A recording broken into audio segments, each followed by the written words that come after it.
mes gourmands. Bien, écoutez, aujourd'hui on va réaliser ensemble une tarte fruitée, multifruits si vous le souhaitez, mais surtout une tarte exceptionnelle qui va enchanter vos papilles. Le but du jeu, comme d'habitude, c'est pas de se prendre la tête, c'est de s'amuser et de faire avec ce qu'on a dans les placards et aussi en fonction de la saison. Voilà, alors notre tarte, qu'est-ce qu'elle aura de particulier? C'est pas simplement une pâte qu'on déroule, des fruits qu'on couche dessus et hop, on enfourne et on ressort du four. Non, non, non, parce que ça, vous avez déjà 15 000 vidéos sur internet pour vous l'expliquer. On va faire un petit peu plus complexe sans que ce soit plus compliqué.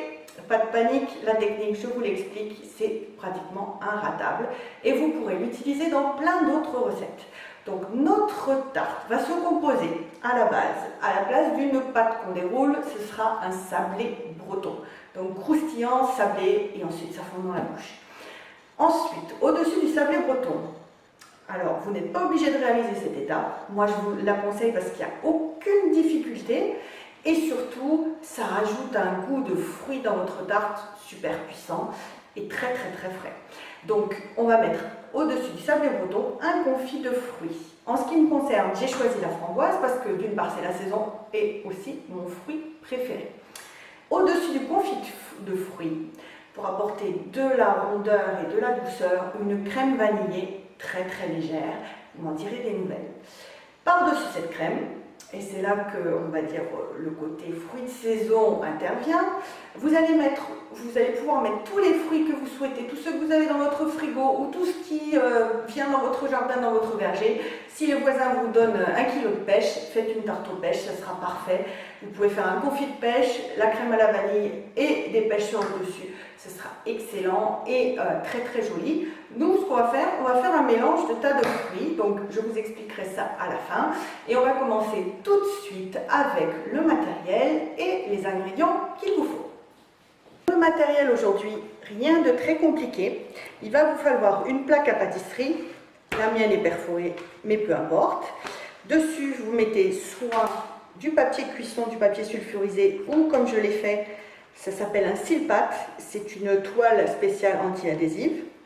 Pour réaliser votre tarte, soit un moule à tarte à foin amovible, soit comme moi, un cercle à tarte, que vous poserez sur votre papier sulfurisé et sur votre plaque. C'est facultatif, si vous en avez, il vous faut une poche à douille, avec ou sans douille. Si vous utilisez une douille, c'est une douille simple, ce sera simplement pour pocher la crème sur la tarte. On peut s'en passer si vous avez une bonne spatule pour étaler votre crème pâtissière dessus. Ensuite, bien sûr, les basiques, le fouet, la maryse. Si vous avez un batteur électrique pour fouetter, c'est bien aussi. Un robot, c'est le top. Vous fatiguerez moins, surtout par cette canicule. Mais avec ça, vous voyez, il faut peu de choses. On s'en sort et vous allez voir qu'on va faire une tarte au top. Pour réaliser notre confit de framboise, nous allons commencer par le confit. Vous pouvez le faire la veille. Donc, comme je le disais, avec les fruits que vous souhaitez, nous, ce sera des framboises. Donc, il va vous falloir 3 ingrédients. Vos fruits. Donc, pour moi, ce sera 300 g de framboises. Surtout, n'hésitez pas à les prendre surgelées, simplement des brisures de framboises pour le confit, puisque de toute façon, on va les faire cuire et les écraser. Inutile d'avoir de très belles framboises. Vous gardez vos belles framboises fraîches pour la garniture de la tarte au final. Donc, 300 g de framboises fraîches ou surgelées, 50 g de sucre en poudre et 2 feuilles de gélatine. Vous allez commencer par réhydrater vos 2 feuilles de gélatine. Donc vous prenez un grand récipient rempli d'eau froide et vous plongez vos feuilles de gélatine le temps de réaliser la suite. Vous les laissez se ramollir. Pendant ce temps, j'ai mis dans ma casserole donc le sucre avec les framboises encore gelées. On va mettre d'abord à feu vif en surveillant et en mélangeant. Et ensuite, on baissera le feu pour obtenir une petite compote. Donc, ça va prendre quelques minutes. Donc, je vais vous passer tout ceci en accéléré. Alors, mes gourmands, maintenant, nous avons obtenu une petite compotée de framboises. Vous voyez, les framboises se sont écrasées, ça chantonne, ça fume. Donc, le résultat qu'on attendait Et bien là, ça ressemble un peu à de la confiture, bien sûr, avec beaucoup moins de sucre. Donc on va éteindre le feu, se munir de notre fouet, récupérer la gélatine qu'on a réhydratée. Et donc hors du feu, on va mélanger cette gélatine à notre compoté. Après avoir essoré la gélatine, donc on l'incorpore à notre compoté de framboise et on mélange bien avec un fouet.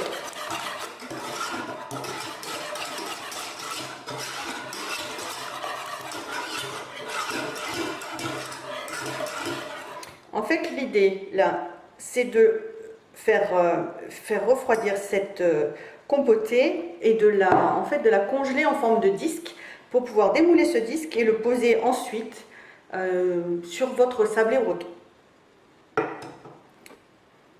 Vous vous souvenez tout à l'heure qu'on avait prévu d'utiliser donc ce cercle à tarte pour notre tarte. Vous pouvez bien sûr utiliser un moule à tarte amovible.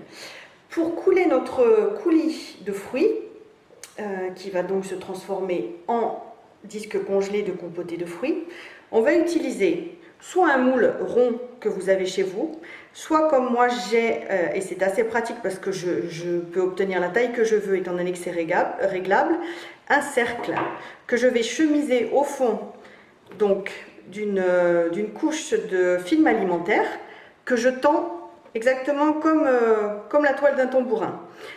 Donc j'ai réalisé un disque qui est plus petit que le diamètre de mon cercle à tarte. Vous faites la même chose, donc soit dans un moule qui est déjà rond et que vous chemisez de film alimentaire. Notre coulis est maintenant dans son moule chemisé et on le met directement au congélateur pour le faire prendre jusqu'au lendemain. Nous allons réaliser maintenant notre sablé breton qui sera la base de notre tarte. Pour cette recette de sablé breton, il va vous falloir 3 jaunes d'œufs,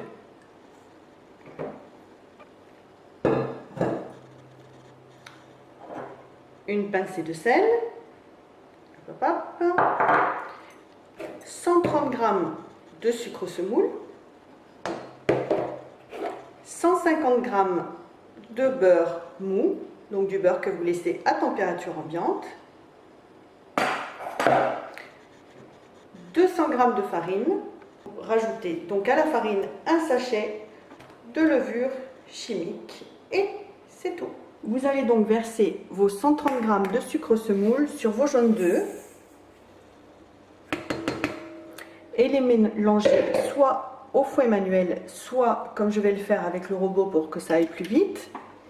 Le but est de les faire blanchir, donc vous allez voir, la préparation va mousser et vraiment blanchir.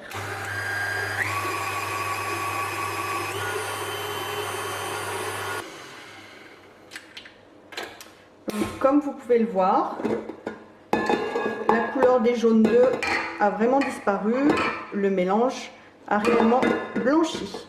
Donc quand le mélange est comme ceci, vous rajoutez alors votre beurre ramolli.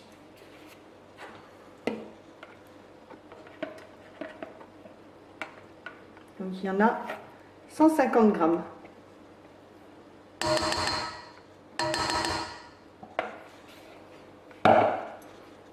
Et on recommence à fouetter.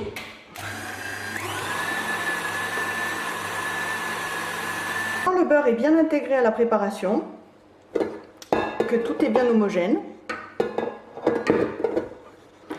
on laisse le fouet, on prend une spatule ou, comme je vais le faire, donc la feuille du robot.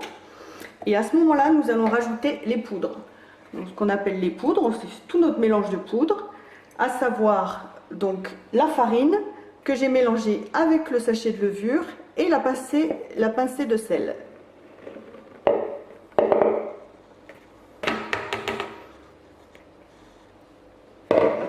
Voilà, on ajoute tout ça et on va mélanger tranquillement, doucement, pour pas qu'il y en ait de partout.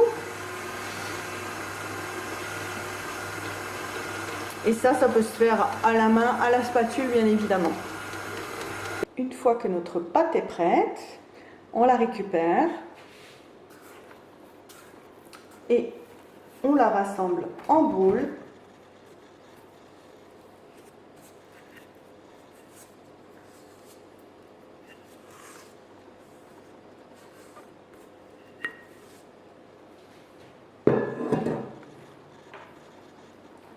notre film alimentaire. Donc c'est mou, très crémeux en apparence, et c'est tout à fait normal. Et hop, au frais. Ensuite, pour réaliser notre crème à la vanille, il va nous falloir 80 g de jaune d'œuf. Ça fait à peu près 4 œufs. Dans tous les cas, quelle que soit la taille de vos œufs, je vous conseille de les peser. Ensuite, il vous faudra 125 g de sucre en poudre, 50 g de maïzena, 75 g de beurre, de la vanille sous toutes ses formes, que vous l'ayez en extrait, que vous l'ayez en poudre ou en gousse, tout dépend de votre budget. En ce moment, la vanille est assez chère, donc il vous faut de la vanille, voire même du sucre vanillé. Vous diminuez un petit peu la dose de sucre dans ces cas-là. Et pour finir, 500 ml de lait, et je vous conseille de prendre du lait entier, votre crème n'en sera que meilleure. Nous allons donc réaliser maintenant notre crème pâtissière dans un premier temps. Donc nous allons mettre le lait à bouillir avec la vanille, et pendant ce temps nous fouettons ensemble donc les jaunes d'œufs, la maïzena et le sucre. C'est parti.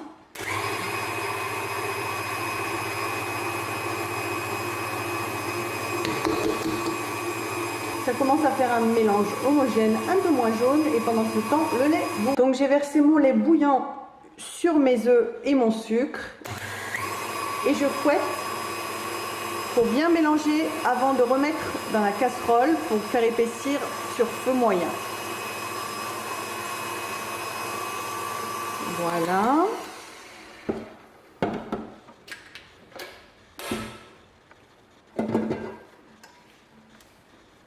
Et là, je remets dans ma casserole.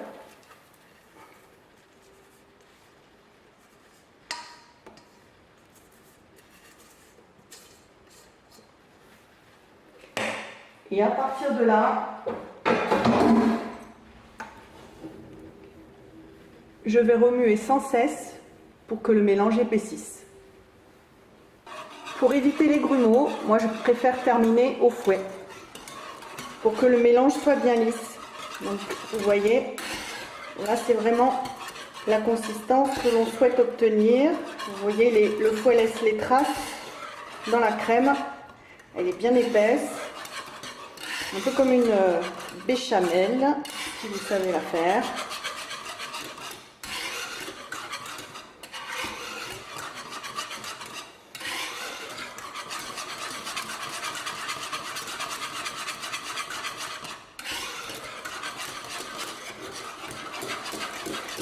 Notre crème pâtissière est prête. Pour obtenir la crème mousseline,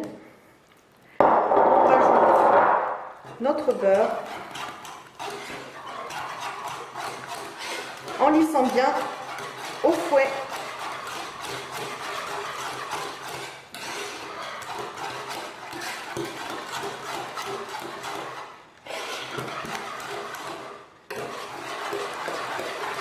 Vous voyez comme la crème est lisse et brillante. Quand le beurre est bien incorporé. Donc, à ce stade, votre crème est prête. Alors, je vais vous parler juste d'un cas de figure qui est le nôtre actuellement. Nous sommes en pleine canicule. Donc, lorsque vous mettez par cette chaleur des fruits frais qui sont très juteux et que vous les posez sur votre crème pâtissière, ça risque de la détendre et de la faire couler, et elle risque de s'affaisser un petit peu. Donc, pour éviter ça, moi, j'ai fait tremper donc une feuille de gélatine. Donc là vraiment, c'est vraiment en cas de forte chaleur, et si vous utilisez des fruits très juteux. Donc ma feuille de gélatine, je la rajoute à ce moment-là, quand la crème est encore chaude, en fouettant bien. Elle se tiendra mieux avec des fruits qui rendent beaucoup d'eau. Parce que sur les tartes, moi ça m'arrive de mettre aussi des fruits comme le melon ou la pastèque pour faire de jolies couleurs. Et donc là, ça vous garantira une meilleure tenue. Et vous voyez, ça ne change absolument rien à l'aspect de la crème. Donc votre crème, maintenant, vous la laissez refroidir à température ambiante.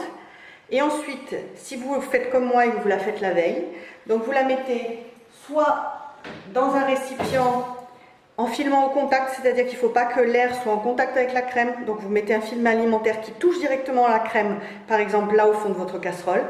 Soit comme moi, vous la mettez dans votre poche à douille, vous faites un nœud sur votre poche à douille, vous la nouez, vous la laissez au réfrigérateur jusqu'au lendemain. Deux solutions, c'est vous qui choisissez.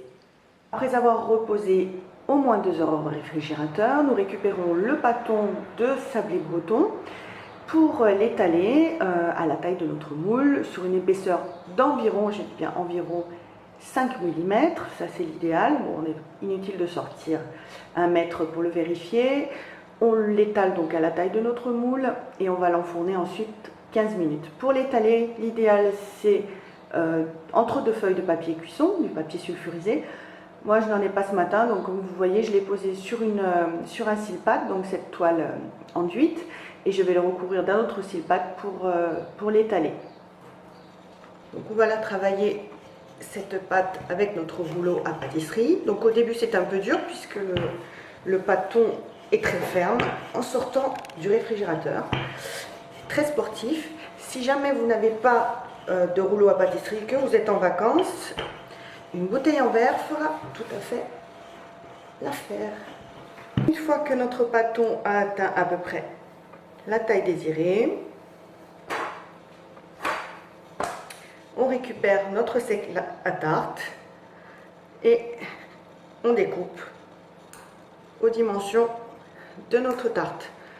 Si vous avez un moule à tarte à fond amovible, vous faites de la même manière et ensuite vous enlevez l'excédent qui est tout autour et vous pouvez refaire quelques sablés, vous refaites une boule, vous étalez à l'emporte-pièce et vous pouvez faire des petits sablés bretons que vous allez cuire au four pour le goûter des enfants.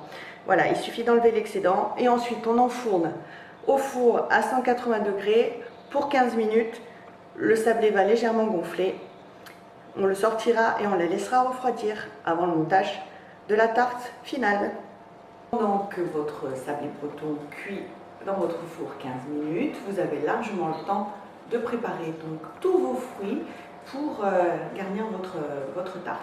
Donc les fruits, je vous en ai parlé tout à l'heure au début de la vidéo. Vous prenez les fruits qui vous restent dans le frigo, même s'ils ne sont pas très jolis, vous triez. Vous prenez surtout des fruits de saison. Donc moi je vais vous montrer ce que j'ai ce matin pour cette tarte. Alors chez mon primeur ce matin, pas de fraises ni de framboises. J'ai trouvé quelques groseilles, des mûres assez grosses, de l'ananas. Dans mon frigo il me restait une pomme verte. J'ai trouvé également quelques myrtilles. J'avais des abricots, une mangue très très mûre, des pêches et donc des kiwis, et en l'occurrence là ce sont des kiwis jaunes. Voilà, ça peut vous donner une idée. Pratiquement tous les goûts de fruits se marient bien entre eux. Vous pouvez, si vous voulez, bien sûr, comme je vous le disais également, faire une tarte mono fruits. Si vous avez beaucoup d'abricots, vous mettez tous vos abricots sur votre tarte. Donc on va détailler tous ces petits fruits et procéder au montage de la tarte.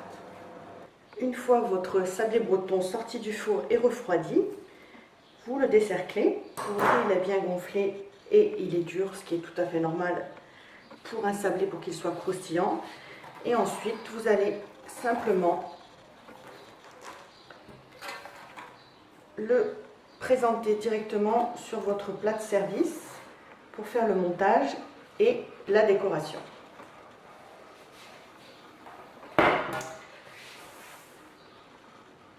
Le sablé est en place, donc on va venir placer sur le sablé le confit de fruits qu'on a préparé et qu'on avait placé au congélateur. Donc mon confit de fruits, en l'occurrence, c'était un confit de framboise. Donc, vous vous souvenez, nous l'avions mis sur un cercle que j'avais filmé avec du film alimentaire. Donc il suffit de retirer le film alimentaire. Alors on prend du film de bonne qualité qui évite que ce soit fastidieux. Vous retirez tous les petits morceaux.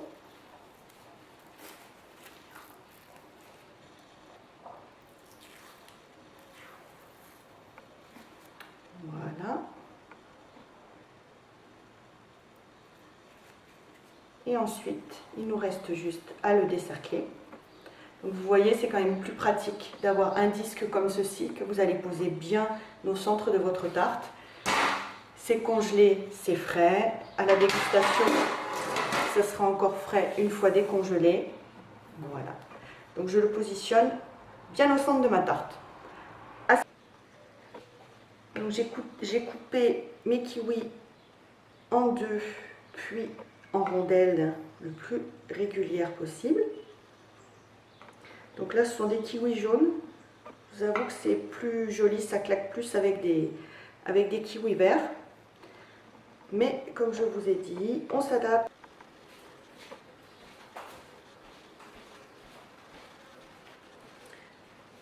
Une fois qu'on a délimité le pourtour de notre tarte, c'est uniquement pour le côté esthétique, je récupère donc ma crème mousseline qui était donc au frais dans une poche à douille. Si vous n'avez pas de poche à douille, vous étalez directement la mousseline avec une spatule sur votre tarte. Ça n'a aucune importance puisque de toute façon, ça ne se verra pas, elle va être entièrement recouverte de fruits. Si vous avez une poche à douille, vous pouvez faire comme moi. Et comme je veux une spatule, on égalise sans dépasser voilà, le confit de framboise qui délimite bien l'extérieur de la tarte. Vous pouvez juste le recouvrir, le masquer. Ce sera la surprise à la découpe. Vous allez juste au bord, sur les kiwis, ou sur vos fraises ou vos framboises. Hop. Et on lisse. Voilà. Une fois cette étape terminée, on récupère tous nos fruits et on peut y aller. Donc moi je commence toujours par les fruits qui sont moins jolis parce que forcément ils sont très bons, mais d'un point de vue visuel, ça n'a pas grand intérêt, surtout sur la couleur de cette crème. Donc là, je commence avec mon ananas. On répartit partout.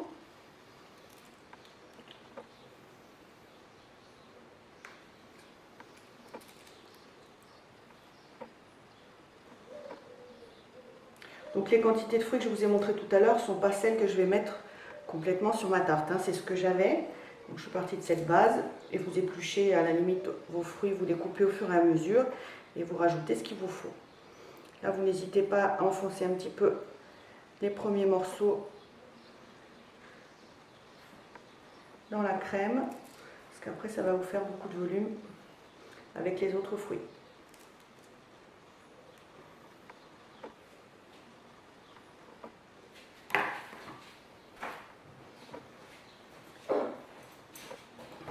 Et on enchaîne hop, avec quelques myrtilles.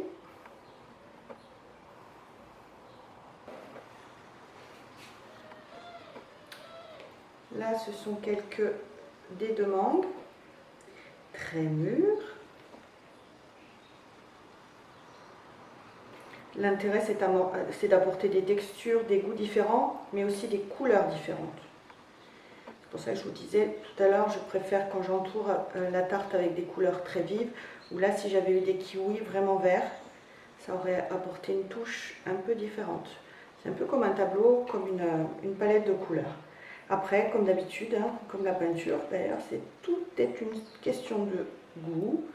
Et la déco, c'est tout à fait personnel. Donc, je vous laisse mettre votre touche. Je vous fais juste quelques suggestions. J'ai détaillé donc des quartiers de pêche.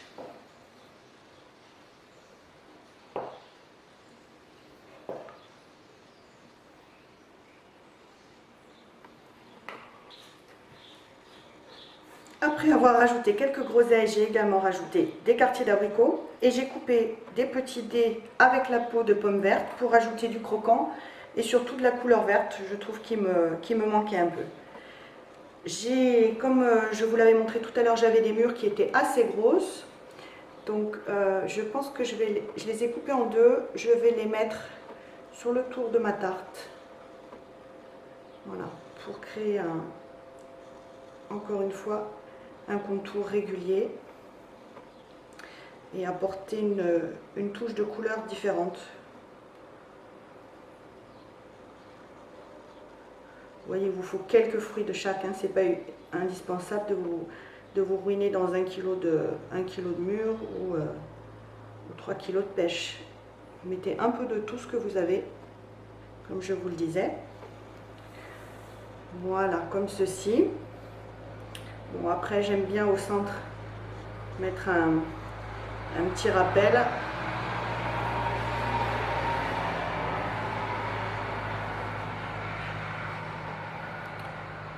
Pourquoi pas là complètement mettre une grappe de groseille.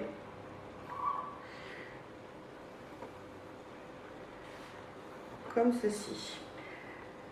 L'idéal ensuite, alors si vous voulez peaufiner bien évidemment, c'est de faire briller tous ces fruits. Ils ont tous une brillance qui est un petit peu inégale.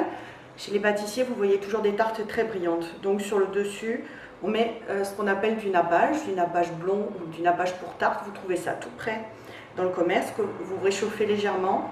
Et ensuite, vous badigeonnez vos fruits avec un pinceau. Si vous n'en avez pas, vous pouvez également le réaliser avec une confiture assez neutre. Là, pour une tarte, une confiture d'abricot par exemple, ou une gelée de coin. Vous faites tiédir votre confiture ou votre gelée dans une casserole pour que ça se liquéfie un peu. Vous prenez un pinceau et ensuite vous badigeonnez tous vos fruits. Moi, je vais vous montrer ce que ça donne avec du nappage avant de finaliser la déco. Je fais chauffer mon nappage blond, donc vous voyez à quoi ça ressemble à une sorte de gelée bien brillante, et je vais en badigeonner donc les fruits qui sont les moins brillants, voilà, pour donner un peu de lustre à tout ça. Maintenant que notre tarte est bien brillante, on peut procéder donc à la décoration finale. Habituellement, j'ai tendance à rajouter souvent du vert puisqu'on en a un peu moins dans les fruits. Donc vous pouvez mettre des petites feuilles de verveine, de menthe, éventuellement du basilic juste pour décorer, ou du romarin. Ou alors, comme je vais le faire aujourd'hui, des fleurs comestibles. Alors moi, ce sont des œillets de poète. Là, ce sont vraiment des fleurs qui sont élevées pour être mangées. Donc sans traitement, sans pesticides, etc. etc. Ça n'apporte pas gustativement grand chose, on va dire, pour une tarte, mais c'est vraiment pour amener un peu de gaieté, un peu de couleur. Si vous voulez utiliser des fleurs comestibles, alors surtout n'achetez pas des fleurs chez votre fleuriste, soit vous les achetez dans les magasins spécialisés. Donc là, moi je les trouve chez les primeurs, par exemple chez Grand Frais, qui est une enseigne que vous pouvez retrouver un petit peu partout.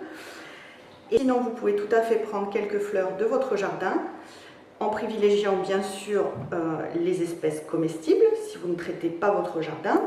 Donc là, ce sont des œillets de poète. Les fleurs comestibles, vous avez également les capucines qui sont oranges. Vous avez les bégonias qui vont être rouges. Cette recette est à présent terminée. J'espère que ça vous a plu et surtout que vous allez essayer de la refaire chez vous pour régaler vos amis. Ça permettra de faire manger plein de fruits également à vos enfants. Je vous mettrai une petite photo de la découpe pour que vous voyez ce que ça donne avec le confit à l'intérieur. Je mettrai la photo dans le générique de fin, juste après ceci. J'espère donc que ça vous a plu. J'espère vous retrouver bientôt sur ma chaîne. Abonnez-vous à ma chaîne YouTube, Absolue Gourmandise by Marilyn. Vous pouvez également retrouver des recettes détaillées et différentes de celles des vidéos sur ma page Facebook, Absolue Gourmandise by Marilyn. Voilà, je vous dis à très bientôt les becs sucrés. Bisous bisous.